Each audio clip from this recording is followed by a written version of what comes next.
Hello everyone, कैसे हैं आप सब लोग। आशा है सभी लोग बेहतरीन होंगे। और मैं हूं आपका अपना इंजीनियर मुरलीधर जाखड़, और हम लोग पढ़ रहे हैं एनसीईआरटी क्लास 11 सब्जेक्ट मैथमेटिक्स, और इसकी चैप्टर नंबर 10 कॉनिक सेक्शन।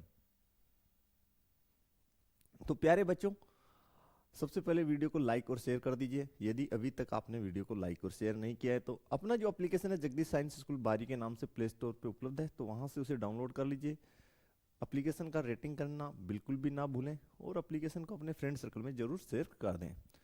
तो प्यारे बच्चों, आज का जो हमारा टॉपिक है उसका नाम है अति परवलय। तो सबसे पहले हम ये चर्चा करेंगे कि अति परवलय होता क्या है। इससे लास्ट जो लेक्चर थी उसमें हम लोगों ने दीर्घवृत्त का स्टडी कर लिया था। तो हमने पढ़ा था कि किसी समतल में स्थित उन सभी बिंदुओं का जो है दीर्घवृत्त समुच्चय है, जिनकी किन्हीं भी तल या समतल में स्थित दो निश्चित बिंदुओं से दूरी का योग सदैव अचर रहता है। ये हमने पढ़ा था दीर्घवृत्त का डेफिनेशन।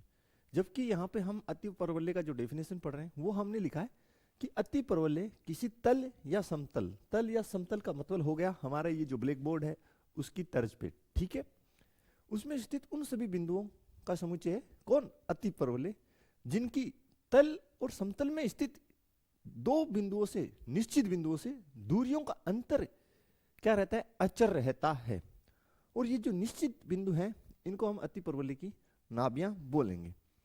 हो सकता है डेफिनेशन से आपको क्लियर नहीं हुआ हो, और जिन बच्चों ने वास्तव में दीर्घवृत्त को अच्छे से पढ़ा है उनको क्लियर भी हो गया होगा।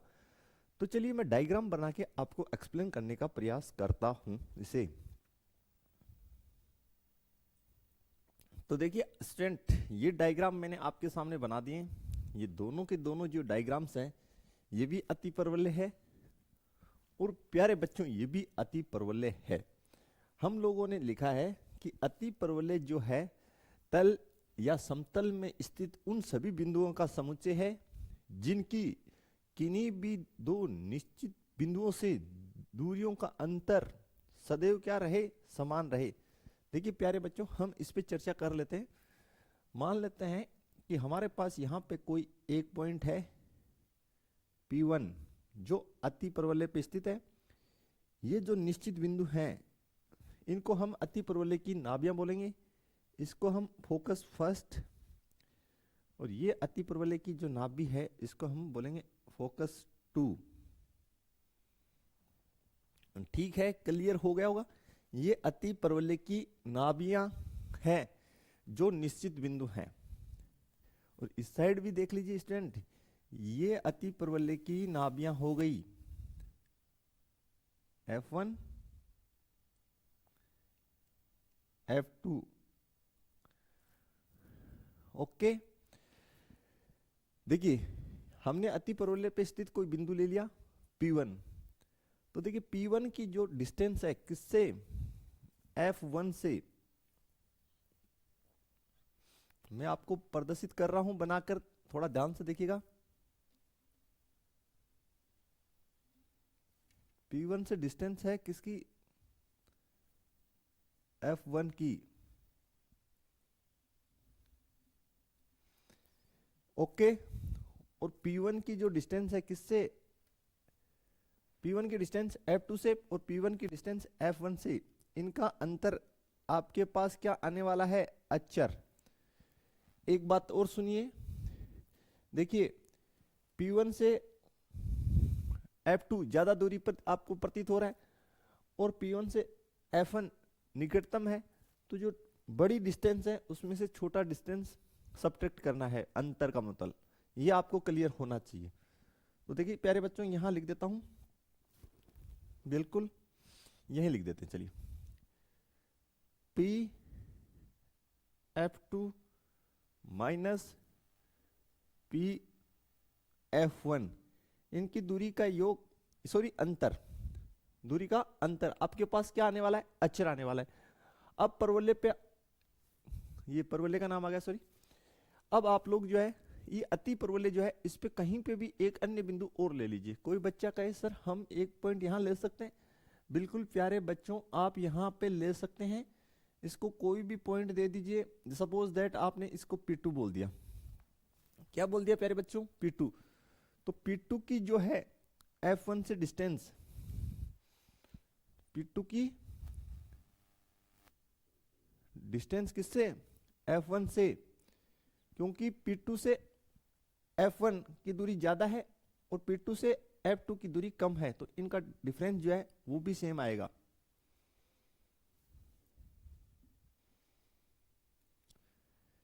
इस प्रकार से आपको डेफिनेशन के अनुसार लिखना है। क्या आप समझे? चलिए मैं मिला देता हूं इनको, आप भली भांति अध्ययन कर लीजिए इनका कि सर जो है किस प्रकार से डेफिनेशन के अनुसार मैथमेटिकली लिख रहे हैं।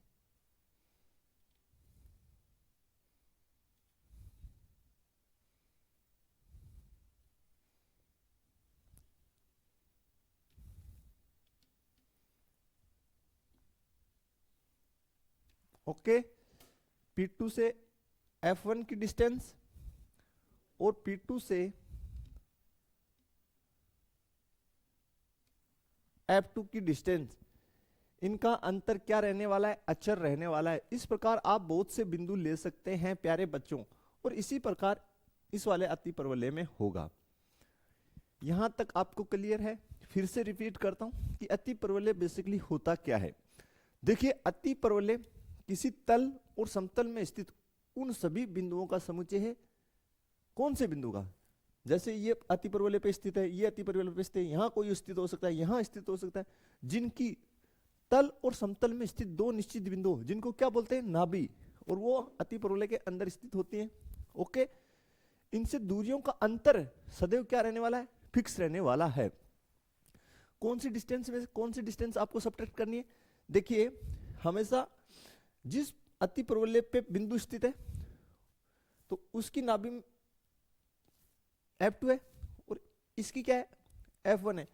तो P2 F1 minus P2 F2, यानी बड़ी वाली दूरी में से छोटा दूरी सब्ट्रैक्ट करना है। ओके प्यारे बच्चों, क्लियर हो चुका है? तो ये तो हमारा मैथमेटिकली इसका रिप्रेजेंटेशन हो गया कि इस प्रकार से आपको करना है। अब हम लोग अति परवलय की जो शब्दावली है उस पर चर्चा कर लेते हैं कि अति परवलय की जो शब्दावली है वो किस प्रकार से वर्क कर रही है। तो प्यारे बच्चों, अब हम चर्चा करेंगे अति परवलय की शब्दावली। गला थोड़ा खराब हो रखा है, सर्दी का मौसम जो है। तो चलिए स्टार्ट कर ले। देखिए, जिस प्रकार से दीर्घवृत्त में हम लोगों ने पढ़ा कि दीर्घवृत्त में नाभियां होती हैं कितनी, दो, उसी प्रकार यहां पे भी अति परवलय में दो नाभियां होंगी, F1 F2। किसी को भी आप F1 बोलिए, किसी को F2 बोलिए, उससे कोई किसी को कोई दिक्कत नहीं है। F1 F2 और दोनों की दोनों जो नाभियां हैं वो अति परवलय के कहां स्थित होगी, अंदर स्थित होगी। ठीक है प्यारे बच्चों, क्लियर? अब प्यारी सी बात सुन लीजिए कि जिस x पर, ये आपकी कौन सी x है? आप कहेंगे सर ये हमारा x है। कौन सा x है? x। और ये कौन सी आपकी? आप कहेंगे सर yx, ये y0। ओके प्यारे बच्चों, यहां पे भी बना दें एक साथ दोनों, ये x0, ये y, ये y0। तो जिस x पर अति परवलय की नाभियां स्थित है, जिस x पर अति परवलय की नाभियां स्थित होती है उसको हम अनुप्रस्थ x बोलते हैं। तो ये जो x है आपकी, ये यहां कहलाएगी अनुप्रस्थ x। ओके, और इस वाले केस में ये जो आपकी x है इसको हम बोलेंगे अनुप्रस्थ x। इसको हम क्या बोलेंगे? अनुप्रस्थ x। यहां तक कोई समस्या? चलिए, अब आप बोलेंगे सर ये जो नाभियां हैं इनके निर्देशांक तो नहीं बताया आपने। तो बिल्कुल बताएंगे, हम इसको दीर्घवृत्त से कनेक्टेड करके ही चल रहे हैं। तो देखिए, इसके जो नाभि जो है वो कौन सी एक्स पे स्थित है? एक्स एक्स पे। ठीक है, तो इसके निर्देशांक हो गए c, 0। और इसके इस नाभि के निर्देशांक हो जाएंगे, बताओ प्यारे बच्चों, आप कहेंगे सर -c,0। ठीक है प्यारे बच्चों, यहां देख लीजिए, ये जो है यहां पे जहां पर ये x को, जहां पर x के, या ऐसे बोल दीजिए x के लंबवत, ये है केंद्र, ये क्या है, केंद्र है, इस पॉइंट को केंद्र बोलेंगे, ऐसे बोल, ये तो क्लियर होना चाहिए, ये आपका केंद्र है। यहां पे x और y एक दूसरे को 90 डिग्री पे काटे, क्या होता है, केंद्र। ये आपका क्या है, केंद्र। अब फिर सुनिए, केंद्र से गुजरने वाली तथा अनुप्रस्थ x के लंबवत, केंद्र से गुजरने वाली और अनुप्रस्थ x के लंबवत जो है रेखा होगी, उसको हम बोलेंगे सहयुग्मी x। क्या बोलेंगे, सहयुग्मी x, सहयुग्मी x। क्लियर हो जाना चाहिए। यहां पे फिर इस साइड देखिए, इस साइड जो नाभियां हैं कौन सी एक्स पे स्थित है, आप कहेंगे सर वाई एक्स पे, और हमने वाई एक्स को क्या बोला है, अनुप्रस्थ एक्स। जिस एक्स पे नाभियां स्थित है उसे अनुप्रस्थ एक्स बोला जाता है। तो यहां पे क्या निर्देशांक होंगे, नाभियों के 0, c, और इस साइड 0, -c। क्लियर प्यारे बच्चों। और ये आपका क्या हो गया, आप कहेंगे सर ये केंद्र है, और केंद्र से गुजरने वाली, किससे गुजरने वाली, केंद्र से गुजरने वाली तथा अनुप्रस्थ एक्स के, केंद्र से गुजरने वाली तथा अनुप्रस्थ एक्स के लंबवत जो रेखा होगी उसको हम सहयुग्मी एक्स बोलेंगे। देखिए हर का अपना अलग शब्दावली है, सहयुग्मी एक्स। यानी आप ऐसे बोल सकते हैं कि वह एक्स जिस पे नाभियां स्थित नहीं है वो कौन सी है, सहयुग्मी एक्स है। प्यारे बच्चों क्लियर हुआ, ओके। अब बात करते हैं शीर्ष की, अति परवलय के शीर्ष की। तो जहां पर अति परवलय किसको काटेगा, सहयुग्मी एक्स को काटे, तो सहयुग्मी एक्स, सॉरी अनुप्रस्थ एक्स को काट रहा है, तो अनुप्रस्थ एक्स को कहां काट रहा है, यहां पे काट रहा है। सहयुग्मी का नाम गलत आया, दोबारा से रिपीट करते हैं कि जहां पे अति परवलय अनुप्रस्थ एक्स को काटे, वो क्या होगा, वो बिंदु क्या होगा, शीर्ष होगा। तो ये रहा शीर्ष, एक शीर्ष ये रहा, और शीर्ष कौन सी एक्स पे स्थित है, वाई एक्स पे। यहां पे हमने वाई एक्स को क्या बोला है, अनुप्रस्थ एक्स बोला है। तो बताइए इसके निर्देशांक हो जाएंगे प्यारे बच्चों, हम बता दें, एक्स का तो 0 और नेगेटिव साइड है तो 0, -b, और इसके एक्स का 0 और पॉजिटिव साइड है तो b, तो 0, b, और इनको बोल दीजिए शीर्ष। क्या बोले बेटा, शीर्ष।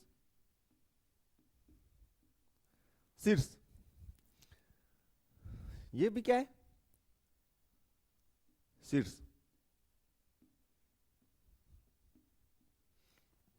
अब इस साइड आ जाए, मैं जो आपके दो प्रकार के अति परवलय दोनों को साथ लेकर चल रहा हूं शुरू से ही, ताकि लास्ट में जाके आपको कंफ्यूजन नहीं हो कि यार एक प्रकार का और कहां से आ गया, सर ने तो एक ही बताया। देखिए प्यारे बच्चों, इस साइड देखिए, अति परवलय जहां पर अनुप्रस्थ एक्स को काटे, तो यहां काट रहा है, तो ये पॉइंट क्या कहलाएगा, शीर्ष कहलाएगा। क्या कहलाएगा, इस पॉइंट को हम लोग बोलेंगे शीर्ष। क्या बोलने वाले, शीर्ष बोलने वाले। अब ये शीर्ष जो है कहां पे स्थित है, एक्स एक्स पे, और एक्स एक्स को ही हम क्या बोल रहे हैं, अनुप्रस्थ एक्स। तो शीर्ष के निर्देशांक हो गए, ये पॉजिटिव साइड है तो 1, 0, और यहां देखिए ये जो शीर्ष है आपका, इसके निर्देशांक आप जनरली बता देंगे, आप कहेंगे सर -1, -1, 0। क्लियर है प्यारे बच्चों, बताइए जल्दी से। तो सब हमने रिपीट कर लिया। इसमें दो प्रकार की एक्स हमने पढ़ी, अनुप्रस्थ एक्स, सहयुग्मी एक्स। तो जिस एक्स पर जिस एक्स पे नाभि स्थित हो उसको अनुप्रस्थ एक्स बोलना है, और जिस पे नाभि स्थित ना हो उसको सहयुग्मी एक्स। बाकी ये जो है नाभि के निर्देशांक और शीर्ष के निर्देशांक वो तो एज इट इज पहले की तरह ही रहना है जैसा दीर्घवृत्त में था, बाकी कुछ चेंजेस इसमें यहां हुआ नहीं है। ठीक है प्यारे बच्चों, क्लियर हो गया यहां तक? बताइए।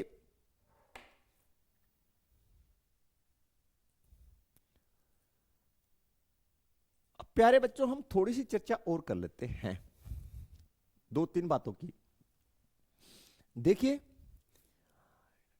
ये आपका इस केस में, ये जो केस है इस केस में ये जो दो नाभियां हैं ये केंद्र है, केंद्र से यहां तक की दूरी, केंद्र से नाभि तक की दूरी। आप कहेंगे सर जब दूरी की बात हो, जब भी दूरी की बात हो दूरी हमेशा कैसे आएगी? पॉजिटिव। जब भी निर्देशांक की बात हो निर्देशांक पॉजिटिव और नेगेटिव दोनों हो सकता है, लेकिन दूरी ऑलवेज क्या रहेगी? पॉजिटिव। देखिए प्यारे बच्चों केंद्र से F1 तक की दूरी आप कहेंगे सर C, केंद्र से F2 तक की दूरी C, तो दोनों नाभियों के बीच की दूरी C प्लस C 2C। कितना? 2C। यहां देखिए केंद्र से नाभिक के बीच की दूरी आप कहेंगे सर ये y एक्स है, तो y एक्स वाला निर्देशांक देखिए आप कहेंगे सर -C, बट नहीं नहीं, जब हम दूरी की बात कर रहे हैं तो पॉजिटिव होती है दूरी। तो ये डिस्टेंस केंद्र से नाभि F2 तक की दूरी C, केंद्र से नाभि F1 तक की दूरी C, तो दोनों के बीच की दूरी कितनी हुई? 2C। तो दोनों नाभियों के बीच की दूरी 2C होती है।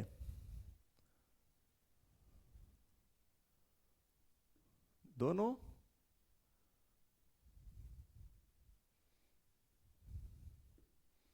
नाभियों के बीच का दूरी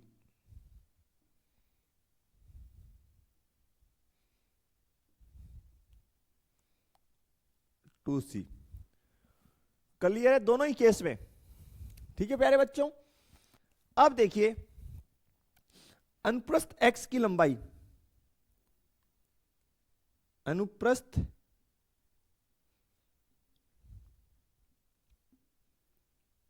x की लंबाई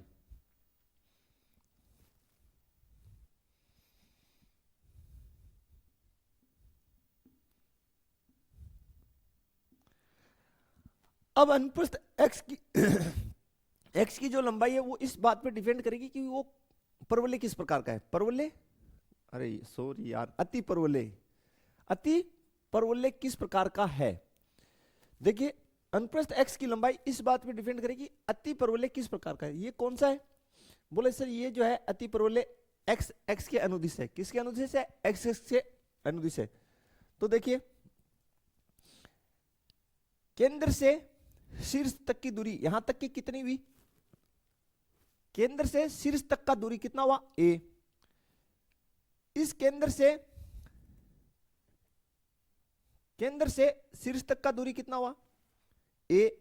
A और A 2A,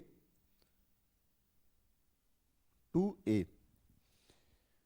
ठीक है प्यारे बच्चों, फिर से देख लीजिए केंद्र से शीर्ष तक का डिस्टेंस ये बीच का ये A होगा। केंद्र से इस शीर्ष तक का डिस्टेंस बोलो सर -A, बट हम तो बात किसका कर रहे हैं? दूरी का कर रहे हैं, हम निर्देशांक का बात नहीं कर रहे, हम दूरी का बात कर रहे हैं, दूरी पॉजिटिव। तो केंद्र से शीर्ष तक का दूरी इस साइड भी A, इस साइड है A प्लस A 2A। लेकिन अगर ये वाला अति परवलय हो तो अनुप्रस्थ x की लंबाई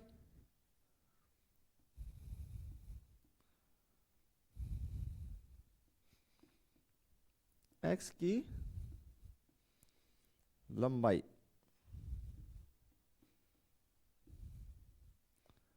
तो देखिए केंद्र से शीर्ष तक का दूरी बोला सर b, क्योंकि ये y एक्स के अनुदिश है।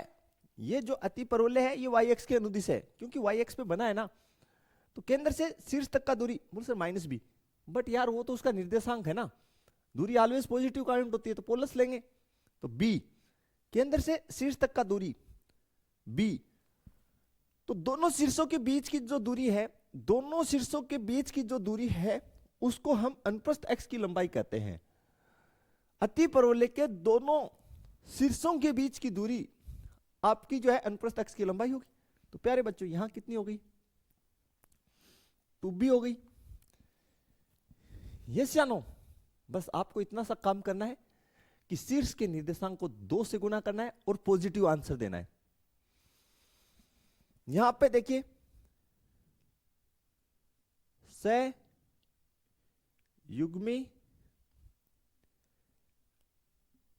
x की लंबाई। तो प्यारे बच्चों सहयुग्मी x की लंबाई यहां पे 2b होगी इस केस में, और इस वाले केस में सहयुग्मी x की लंबाई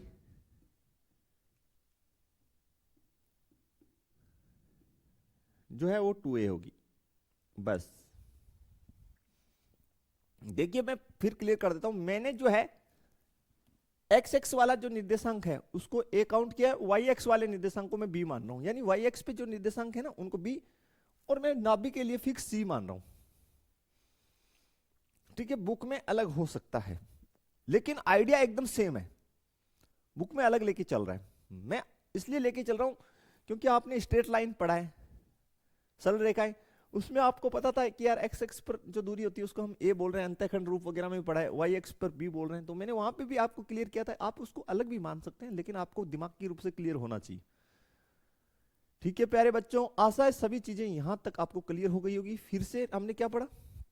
दोनों नाभियों के बीच की दूरी ऑलवेज 2c रहेगी, दूरी है तो ऑलवेज पॉजिटिव रहेगी। अब बात यह है कि अनुप्रस्थ x की लंबाई और सहयुग्मी x की लंबाई 2 गुना होगी, लेकिन किसकी? आप पहले ये डिसाइड कीजिए कि अति परवलय किस प्रकार का है। तो अति परवलय का जो शीर्ष है उसको 2 से गुना कर दीजिए, ये रहा शीर्ष, आपका आंसर आ जाएगा। ओके, यहां पे शीर्ष क्या है? a है, तो a को 2 से गुना कर दीजिए, आंसर आ जाएगा। बस क्लियर प्यारे बच्चों? बढ़े आगे, चलिए देखिए स्टूडेंट, ये अति परवलय के प्रकार, तो ये तो मैंने आपको बताई दिए कि ये 2 प्रकार के अति परवलय हम लोगों ने यहाँ पे स्टडी कर लिए। एक जो x के अनुदिश है और एक y के अनुदिश है। इनके मानक समीकरण में अभी आपको नहीं बताने वाला, वो मैं ड्राइव करूंगा, बनाऊंगा। ठीक है, मैंने इसकी बेसिक शब्दावली और इनकी सारी बेसिक शब्दावली और दोनों किस प्रकार के हैं, किस प्रकार से बनेंगे, x के अनुदिश है वो कैसे बनेगा और y की जो अनुदिश है वो अपना कैसे बनेगा, ये आपको डिफाइन कर दिया है, सारी शब्दावली बता दी है। फिर बोला है कि अर्ध अनुप्रस्थ x और अर्ध सहयुग्मी x। देखिए अर्ध अनुप्रस्थ x, अनुप्रस्थ x कौन सी है? दोनों शीर्षों के बीच की दूरी, तो अर्ध ये हो गई एक साइड की इतनी, ये इतनी अर्ध है और ये इतनी अर्ध है। आदि सहयुग्मी x, देखिए सहयुग्मी x ये है आपकी, ये जो डिस्टेंस है ये सहयुग्मी x है, तो इस साइड का आधा, इस साइड का आधा, ये सहयुग्मी हो जाएगी। यहां से अगर देखने चाहें तो ये आदि जो है ये अनुप्रस्थ x, क्योंकि दोनों शीर्षों के बीच की, दोनों शीर्षों के बीच की जो दूरी है उसको हम अनुप्रस्थ x कहते हैं। तो केंद्र से शीर्ष तक की दूरी एक साइड की, केंद्र से शीर्ष तक की दूरी एक साइड का, वो अर्ध अनुप्रस्थ x हो जाएगा। ठीक है प्यारे बच्चों, और इस साइड का आधा डिस्टेंस यानी b, और इस साइड की आधी डिस्टेंस किस साइड से भी ले लो b, ये अर्ध सहयुग्मी कहलाएगी। और c क्या होती है? केंद्र से नाभि तक की दूरी, केंद्र से नाभि तक की दूरी c कहलाती है। इनमें क्या संबंध होता है? तो बेटा ये जो है आपको बहुत अच्छे से याद रखना है, ये बड़ा ही प्यारा संबंध है, मैं यहां लिख रहा हूं। इसमें दीर्घवृत्त में और अति परवलय में बस यही एक कॉमन डिफरेंस है जो आप अच्छे से याद रखिएगा। तो यहां लिख रहे हैं हम C square is equal to A square plus B square, ये इन तीनों में रिलेशन होता है, इसको अच्छे से आप लोग दिमाग में फीड कर लीजिएगा, ये तीनों में संबंध होता है। ओके प्यारे बच्चों, बस अच्छे से इसको मेमोरी में डाल दीजिए और ये हमारे काफी ज्यादा काम आएगा क्वेश्चंस में भी। ओके, तो देखते हैं नेक्स्ट जो है उसको टॉपिक को क्लियर करते हैं। नेक्स्ट जो है उत्केंद्रता। तो प्यारे बच्चों बिल्कुल इसेंट्रिसिटी, देखिए फर्स्ट इस केस में देख लेते हैं इसेंट्रिसिटी किससे रिप्रेजेंट करते हैं, ई से। डेफिनेशन हमने क्या बताया आपको दीर्घवृत्त में, केंद्र से नाभि तक की दूरी, केंद्र से नाभि तक की दूरी, तो केंद्र से नाभि तक की दूरी सी, बट्टे केंद्र से शीर्ष तक की दूरी, तो यहां केंद्र से शीर्ष तक की दूरी कितना है, ए। अब बात यहां पे गौर करने योग्य यह है कि यहां पे जो डिस्टेंस केंद्र से नाभि तक की दूरी जो है सी, वो बड़ी है, और केंद्र से शीर्ष तक की दूरी वो छोटी है। तो यहां लिखें चूंकि ऐसा है, जैसे ना, यानी अंश का मान बड़ा हर का छोटा, तो इसेंट्रिसिटी, इसलिए जो इसेंट्रिसिटी की वैल्यू है वो ऑलवेज जो है वो एक से बड़ा होगा। अंश बड़ा और हर छोटा हो, ठीक है, तो एक से बड़ा मान आना चाहिए। क्लियर है क्या प्यारे बच्चों? ठीक है प्यारे बच्चों, तो उस केस में और देख लेते हैं दूसरे वाले में कि उस केस में, ये वाला जो केस है इसमें इसेंट्रिसिटी, तो फॉर्मूला तो वही रहेगा, केंद्र से नाभि तक की दूरी बट्टे केंद्र से शीर्ष तक की दूरी का अनुपात क्या कहलाएगा, आपका इसेंट्रिसिटी यानी उत्केंद्रता। यानी उत्केंद्रता क्या होता है, केंद्र से नाभि तक की दूरी और केंद्र से शीर्ष तक की दूरियों का अनुपात होती है। तो देखिए यहां पे भी ये केंद्र रहा, केंद्र से शीर्ष तक की दूरी ये आपकी हो गई, तो और केंद्र से वेरी सॉरी बच्चों, केंद्र से नाभि तक की दूरी सी, केंद्र से शीर्ष तक की दूरी ये कौन सी हो गई, बी। तो यहां पे भी चूंकि यहां पे सी ग्रेटर देन बी है, इसलिए यहां भी इसेंट्रिसिटी जो है उसकी वैल्यू ग्रेटर देन 1 आएगी। तो अगर आपको ये पता है कि दोनों के जो अति परवलय वो किस प्रकार से डिजाइन होंगे, देन आपको फॉर्मूले जो है वो रटने नहीं पड़ेंगे, आप इजीली कर लेंगे। तो याद रखिए कि उत्केंद्रता जो है केंद्र से नाभि तक की दूरी और केंद्र से शीर्ष तक की दूरियों का अनुपात होती है। यहां पे भी हमने ऐसा ही लिखा है। ओके, ये क्लियर हो जानी चाहिए। चलिए अब आगे बढ़ते हैं हम लोग। अब देखिए प्यारे बच्चों, हम लोग अति परवलय का जो समीकरण है वो बना लेते हैं कि कैसे बनता है मानक समीकरण। तो हम लोगों ने जो अति परवलय लिया है वो एक्स एक्स के अनुदिश वाला लिया है। ये आपके अति परवलय के केंद्र है c,0 और इस साइड -c,0। अब हम लोग जो भी मानक रूप बनाएंगे वो अति परवलय के डेफिनेशन से बनाएंगे। मान लिया अति परवलय पे कोई एक बिंदु P है, जनरल बिंदु, सामान्य बिंदु। ओके, तो इसके निर्देशांक हम लोग जो है जनरल वे में x, y मान लेते हैं। इसके निर्देशांक x, y हैं और एक बिंदु में यहां मान लेता हूं Q। ठीक है, क्लियर? अब देखिए ये अति परवलय का क्या है, शीर्ष है, तो इसके निर्देशांक क्या होंगे वो देखिए। आप कहेंगे सर इसके निर्देशांक a, 0 और इस Q बिंदु के निर्देशांक आप कहेंगे सर -a, 0। ठीक है प्यारे बच्चों, अब मैथमेटिकली इसको हम डेफिनेशन के अनुसार क्या लिखेंगे कि अति परवलय जो है किसी तल और समतल में स्थित उन सभी बिंदुओं का समुच्चय जिनकी तल और समतल में स्थित दो निश्चित बिंदुओं से दूरियों का योग सदैव अचर रहता है। कहने का मतलब क्या है कि अति परवलय पर स्थित बिंदु जो है उसकी दोनों नाभियों से दूरियों का अंतर क्या रहना चाहिए, अचर रहना चाहिए। तो अति परवलय पर स्थित बिंदु कौन सा है, P। तो P की किससे दूरी, F1 से। तो यहां लिखिए परिभाषा अनुसार, भाषा अनुसार P की किससे, F1 से दूरी माइनस, यानी बिंदु P की नाभि F1 से दूरी और बिंदु P की नाभि F2 से दूरियों का अंतर। और मैंने आपको बताया कि भाई जो नाभि दूर है उसकी जो डिस्टेंस है उसमें से नजदीक वाली की घटानी है। तो ये दूर है और ये पास में है, तो इस दूरी में से ये दूरी आप घटा दिए। दूसरा कौन सा अन्य बिंदु, एक बिंदु Q जो परवलय पे स्थित है, ये हमने लिया है। तो क्योंकि F1 से दूरी और क्योंकि F2 से दूरियों का अंतर भी अचर रहेगा, क्योंकि F1 से दूरी और क्योंकि F2 से दूरी जो होगी वो भी इसके बराबर आएगी, क्योंकि अचर है यानी निश्चित आएगी। नहीं समझे तो बताइए, क्लियर होना चाहिए यहां तक। अब दूरियां निकालेंगे कैसे वो देख लीजिए। सबसे पहले आप ये देख लीजिए हमें कौन कौन सी चाहिए, P F1, तो P के निर्देशांक है F1 के हैं, तो ये निकाल लीजिए। तो अंडर रूट के अंदर लिख लीजिए x माइनस सी का whole square plus y minus zero. तो y माइनस जीरो से कोई औचित्य नहीं है, y माइनस जीरो लिख रहा हूं खाली, बाकी इससे कोई औचित्य नहीं था।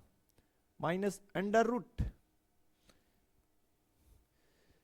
p की F2 से दूरी, तो ये रहा p, ये रहा F2, तो x माइनस सी, तो माइनस यहां पे पहले से, तो x प्लस सी का होल स्क्वायर, x प्लस सी का होल स्क्वायर। दूरी सूत्र इस्तेमाल किया है, y minus zero, basically zero का कोई औचित्य नहीं है घटाने का, लेकिन लिख देते हैं, आप देख लीजिए। क्योंकि F1 से दूरी, Q का है ये रहा F1 से दूरी, तो देखिए प्यारे बच्चों यहां से लेके यहां तक का ये डिस्टेंस ये कितना है, ये a है, हाँ है ना। और यहां से लेके केंद्र से लेके F1 तक की दूरी ये कितनी है, आप कहेंगे सर c, हाँ या ना। इस साइड देखिए केंद्र से ये दूरी, आप कहेंगे सर ये डिस्टेंस भी a ही है, ये कितना है a, तो Q से F1 की दूरी a plus C, a plus C minus चिन्ह, फिर Q से F2 तक की दूरी, तो देखिए केंद्र से F2 तक की दूरी, यानी ये यहां तक की दूरी जो है ये कंप्लीट कितना है, ये देखिए, ये कहेंगे आप कहेंगे C, कितना है C। केंद्र से नाभि तक की दूरी ये कितनी है C, तो इसी में से ये a घटा दें तो ये बच जाएगी बीच वाली, तो ये हो गई C माइनस a। यहां तक कोई समस्या है तो बताइए, अदरवाइज हम आगे बढ़ते हैं। देखिए सिंपलीफाई करेंगे इसको, तो ये हो गया एक्स स्क्वायर प्लस सी स्क्वायर माइनस 2xc, और ये हो गया y square minus under root में, इसको सिंपलीफाई कर लीजिए, एक्स स्क्वायर प्लस सी square plus 2xc plus Y square,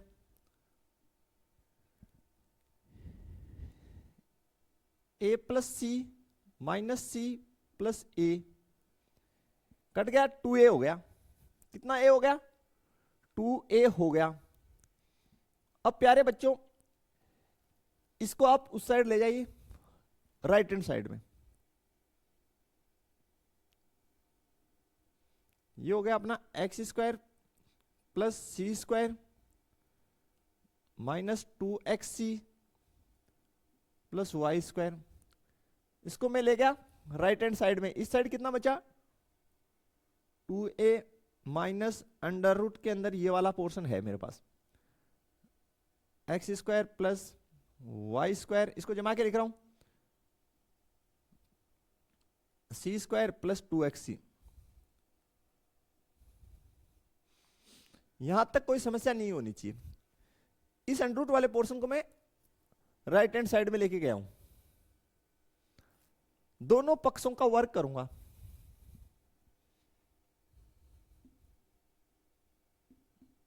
दोनों पक्षों का वर्क करने पर क्या करूंगा, वर्ग। तो इस पक्ष का वर्ग करूंगा तो इस साइड से अंडर रूट हट जाएगा।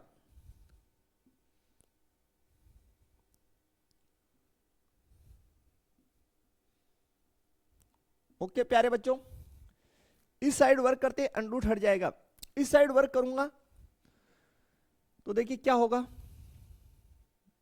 2a minus under root X square plus Y square plus सी स्क्वायर प्लस 2xc, इन सभी का होल स्क्वायर। ठीक है, दोनों ओर वर्क किए तो इस साइड से तो अंडर रूट का वर्ग किया तो अंडर रूट हट गया, इस साइड होल स्क्वायर हो गया। सिंप्लीफाई कीजिए,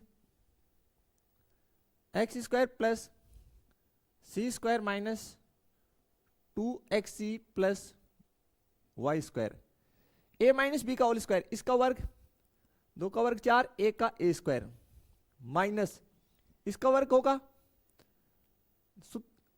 प्लस इसका वर्ग होगा तो x square plus Y square plus सी square plus 2xc, X square plus Y square minus 2 फॉर्मूले में तो 2 ये रहा, 2 और 2 गुना होके 4a, और ये अंडर रूट वाला एज इट इज,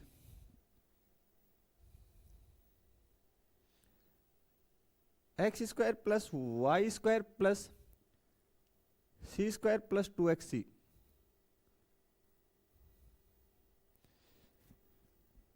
ठीक है प्यारे बच्चों, देख लीजिए इसका वर्ग और इसका वर्ग कर दिए तो ओके अंडर रूट हट गया। फिर -2 तो माइनस का 4a और ये गुना में। अब प्यारे बच्चों जितना सिंप्लीफाई हो उतना काट दीजिए, एक्स स्क्वायर से एक्स स्क्वायर, सी स्क्वायर से सी स्क्वायर और वाई स्क्वायर से वाई स्क्वायर सिंप्लीफाई हो रहा है।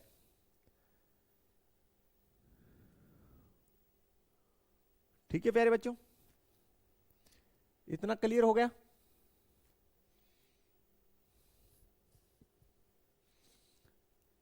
अब देखिए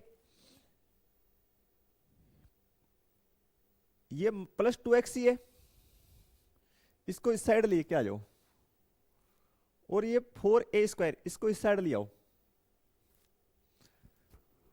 तो लेके आते हैं तो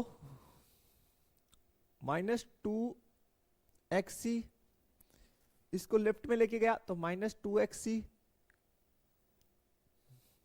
और इसको उस साइड ले गया तो माइनस का 4a स्क्वायर, और इस साइड अंडर रूट में जो बचा वो लिख देता हूं, 4a अंडर रूट के अंदर देखिए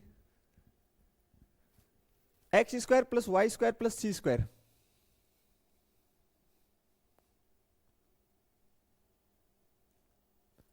प्लस 2xc। थोड़ा सा सेट कर लीजिए, देखिए माइनस को मैंने बाहर लिखा है, इन दोनों को जोड़ दिया, ये 4xc हो गया और ये हो गया 4a स्क्वायर, इस साइड मेरे पास है 4a अंडर रूट के अंदर X square plus Y square plus सी स्क्वायर प्लस 2xc। अब आगे सोल्व आउट करते हैं प्यारे बच्चों। देखिए फिर नेक्स्ट, इसमें से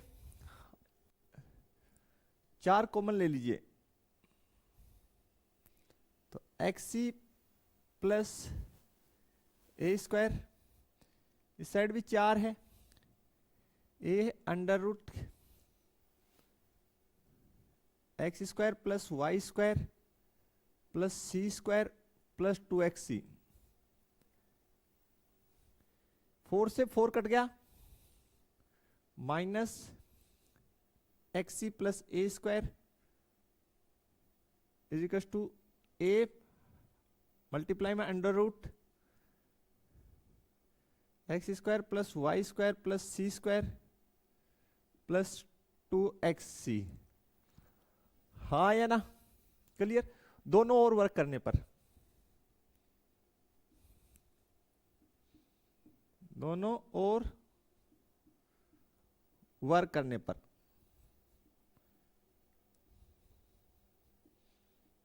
पर, तो देखिए माइनस का वर्क प्लस हो जाएगा, एक्सी प्लस ए स्क्वायर इसका होल स्क्वायर हो जाएगा, और इस साइड वर्क करेंगे तो ए का वर्ग ए स्क्वायर, और यहां से अंडरूट जो है हट जाएगा, तो x square plus Y square plus सी स्क्वायर प्लस 2xc। इसको सोल्व आउट करें तो ये हो गया x square C square A की power 4 plus 2x A square C, multiply कर दीजिए अंदर, A square X square A square Y square A square C square plus 2x A square C. Okay,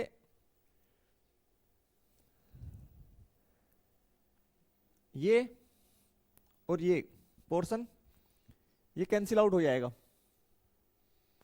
ठीक है, अब लिखिए चूंकि C square is equal to होता है, आप लोग जानते हैं, A square plus B square, अति परवलय की स्थिति में C square is equal to A square plus B square, तो सी स्क्वायर का वैल्यू पुट कीजिए, तो ये हो गया student X square, C square की जगह A square plus B square, A की पावर 4 बराबर A square X square A square Y square A square C square, C square की जगह बी स्क्वायर प्लस सी स्क्वायर। ठीक है, सोल्व आउट करेंगे तो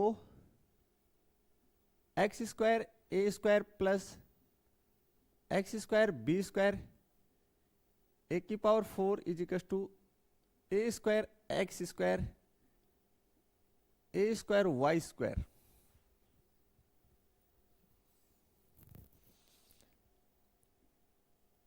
ए स्क्वायर बी स्क्वायर, यार सी स्क्वायर कहां था, एक मिनट, ये रहा सी स्क्वायर, इसकी जगह मैंने ए स्क्वायर प्लस बी स्क्वायर लिखना था, ये गलत लिखे हम, चलो यहां तो बी स्क्वायर पढ़ा रहने देते हैं, यहां ए स्क्वायर कर देते हैं, ए स्क्वायर, क्योंकि C square is equal to A square B square है, तो यहां सी स्क्वायर की जगह ए स्क्वायर बी स्क्वायर डालिए, तो ए स्क्वायर बी स्क्वायर और ए की पावर 4 प्यारे बच्चों, तो देखिए ये वाला स्टेप और ये स्टेप कैंसिल आउट हो जाएगा आपका, ये स्टेप कैंसिल आउट हो जाएगा,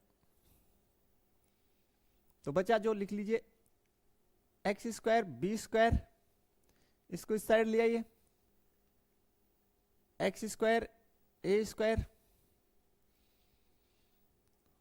और इस साइड बचा ए square B square, A square B square, दोनों पक्षों में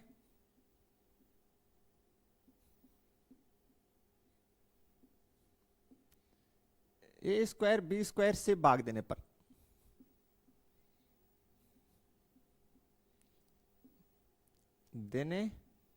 पर तो देखिए एक्स स्क्वायर बी स्क्वायर बट्टे A square B square minus x square A square बट्टे A square B square is equal to A square B square बट्टे A square B square, तो एक्स स्क्वायर ओब्लिक ए square minus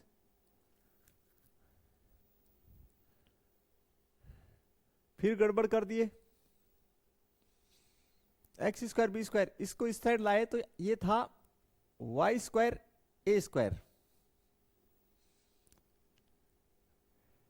okay, ये इस side आया minus Y square A square.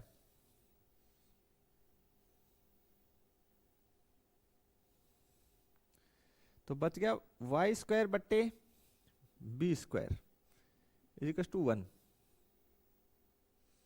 ये हमारा मानक समीकरण बन के आया है, ये हमारा मानक समीकरण स्टूडेंट बन के आई है, ये हमारी स्टैंडर्ड इक्वेशन बन के आई है। ठीक है प्यारे बच्चों, क्लियर। अब इसको एहसास कर लीजिए, देखिए किसमें से कौन सब्ट्रैक्ट हो रहा है वो देखिए। देखिए ये जो अतिपरवलय ये एक्स एक्स के अनुदिश है, और एक्स एक्स पे जो शीर्ष है उसका डिस्टेंस कितना है a। तो एक्स स्क्वायर ओब्लिक ए स्क्वायर में से y square oblique b square subtract हो रहा है। यानी आपको जो है ये देखना है कि अतिपरवलय कौन सी एक्स पे, अगर एक्स एक्स पे तो एक्स स्क्वायर ओब्लिक ए स्क्वायर, यानी अनुप्रस्थ एक्स वाली जो डिस्टेंस है ए होती है, अनुप्रस्थ एक्स अर्ध अनुप्रस्थ एक्स ए होती है, तो ए वाले में से ये वाला घटाना है सहयुग्मी वाला।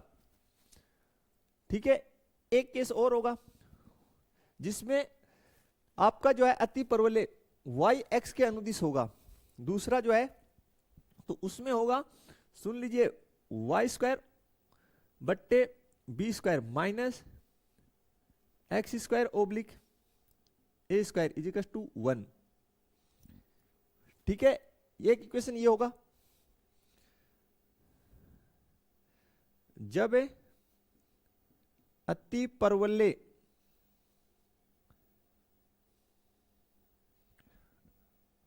वाई एक्स के अनुदिश हो,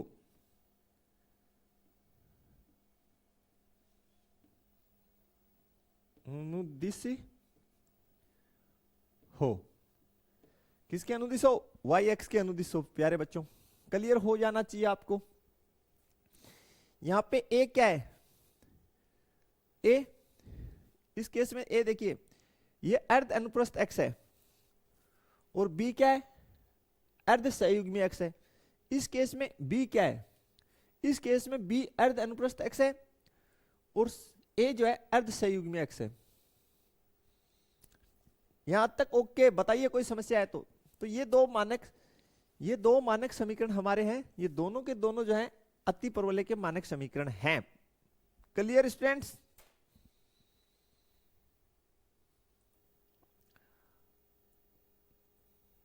अब स्टूडेंट हमारा जो टॉपिक है वो है अतिपरवलय की नाभिलंब जीवा की लंबाई। तो नाभिलंब आपको पता ही है कि नाभिलंब कहां से गुजरता है, नाभि से गुजरता है, और ये हमारी अतिपरवलय की नाभि है, इससे गुजरेगी ये, बिल्कुल।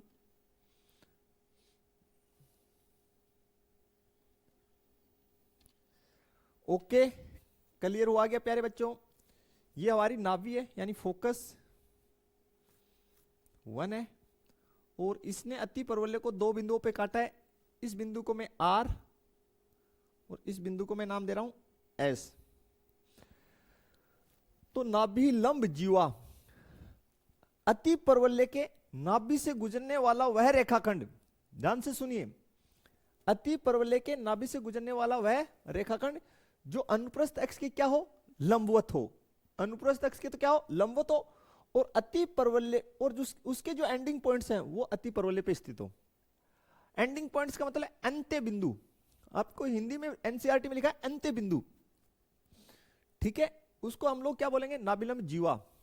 तो लिख देते हैं इसका डेफिनेशन, नाभि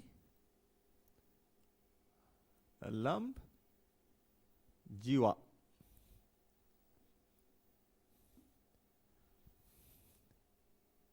अति परवलय के नाभि से गुजरने वाले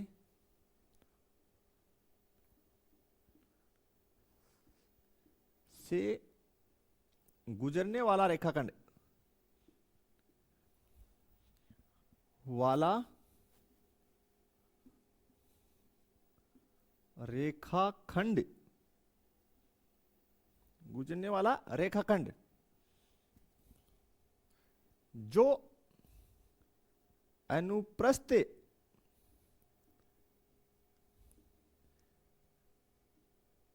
x के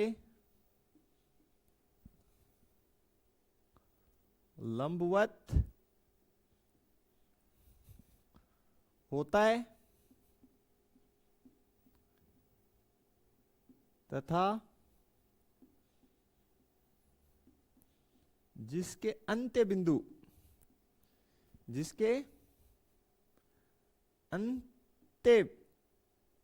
बिंदु यानी एंडिंग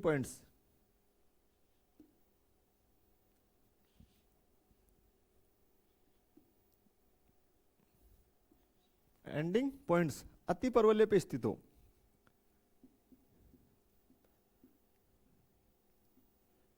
ले पर स्थित हो। यह नाभिलंब जीवा की डेफिनेशन है। ठीक है, क्लियर है।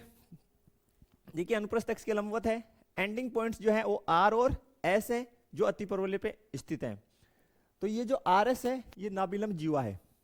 ठीक है प्यारे बच्चों, नाभिलंब जीवा की जो लंबाई है उसका फॉर्मूला लिख लीजिए आप। नाभिलंब जीवा की लंबाई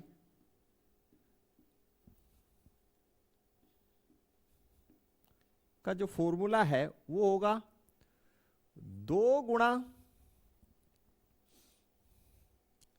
अर्ध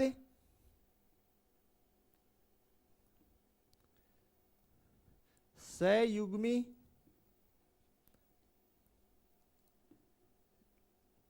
x का वर्ग बट्टे अर्ध अनुप्रस्थ x।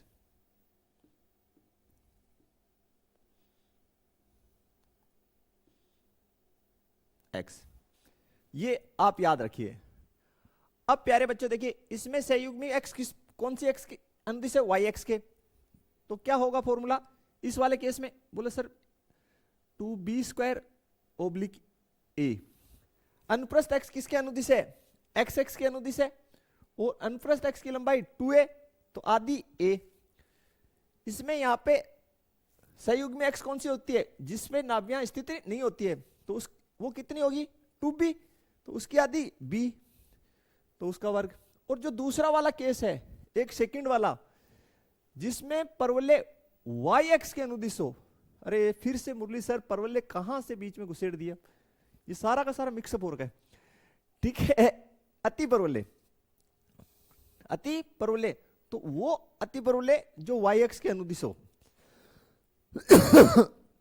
तो उसमें देखिए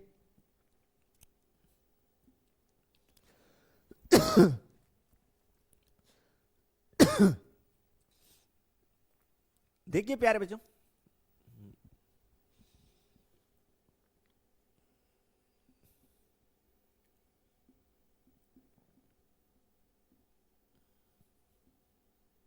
जब अति परवलय yx के अनुदिश हो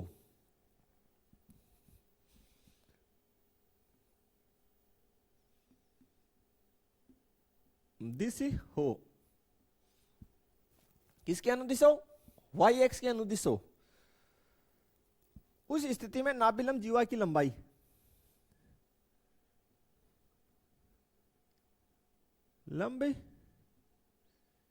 जीवा की लंबाई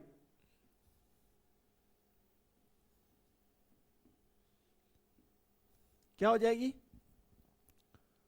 2a² बट्टे b।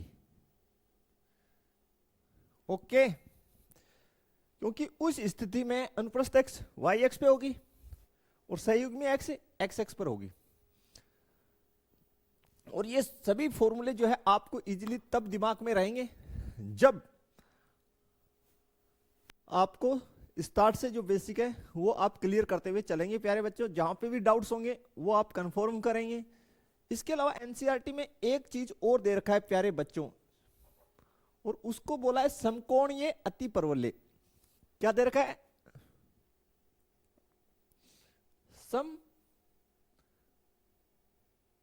कोणीय अति परवलय।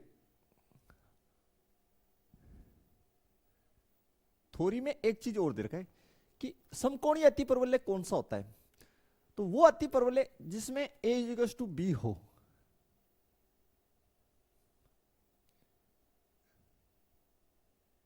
a इक्वल्स टू क्या हो, b। a क्या है, अर्ध। देखिए a है क्या वो देख लीजिए, a अर्ध अनुप्रस्थ x की लंबाई है और b क्या है, अर्ध संयुग्मी x की लंबाई है। वो दोनों क्या हो, आपस में बराबर हो। क्लियर है भाई? देख लीजिए यार, यहां साफ साफ दिखाई दे रहा है ना, शीर्ष केंद्र से शीर्ष तक की दूरी और इस साइड केंद्र से शीर्ष तक की दूरी, यानी दोनों शीर्षों के बीच की दूरी, अनुप्रस्थ x की लंबाई, तो केंद्र से शीर्ष तक की दूरी एक साइड की सिर्फ, तो अर्ध अनुप्रस्थ x। ओके, और जिस x पे नाभि स्थित नहीं है वो कौन सी है, संयुग्मी x, और उसका जो डिस्टेंस है वो b, वो क्या है, अर्ध संयुग्मी x। संयुग्मी x की लंबाई 2b होती है, तो आधी कितनी हो गई, अर्ध संयुग्मी x। तो जिसमें अनुप्रस्थ x, आधी अनुप्रस्थ x की लंबाई और आधी संयुग्मी x की लंबाई बराबर हो, वो आपका समकोणीय अति परवलय है भाई। क्लियर है प्यारे बच्चों? तो ये आज का हमारा लेक्चर था। इस लेक्चर को आप अच्छे से रिपीट करके जरूर देखें, क्योंकि इसमें सारा बेसिक अगर आपने क्लियर कर लिया, देन एक्सरसाइज 10.4 समझिए फिनिश आउट है। तो जो नेक्स्ट लेक्चर है प्यारे बच्चों, उसमें हम लोग इस एक्सरसाइज के एग्जांपल्स और क्वेश्चन सोल्व करने वाले हैं। तो मिलते हैं नेक्स्ट लेक्चर में, तब तक के लिए थैंक्स, धन्यवाद, जय हिंद, जय भारत प्यारे बच्चों।